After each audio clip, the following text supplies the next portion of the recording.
Now I'm going to demonstrate how to use the IkotecUSA Pro Rivet Tool with the self-piercing rivet attachment. These self-piercing rivets are now being used on Ford, GM, Mercedes, BMW, and Jaguars, so it's a very useful tool to have. The first thing you're going to do is look in your assortment. It has a guide on the outside. It's full of the rivets and the dies used to install and remove the self-piercing rivet. So I have a rivet picked out here that's common to the Ford F-150. You're going to make sure you have a die that fits it. Then the die with the O-ring on it is the magnetized die.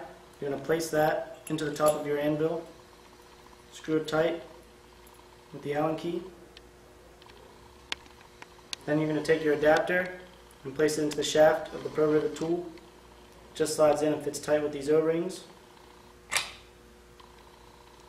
Then you're going to take the anvil, screw it on to the Pro Rivet tool shaft. Now you're going to take the other side of your die, place it into the adapter, screw it tight, the Allen key.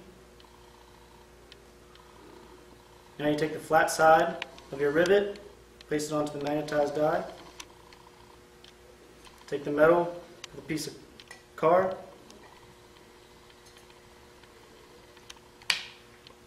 hit the trigger,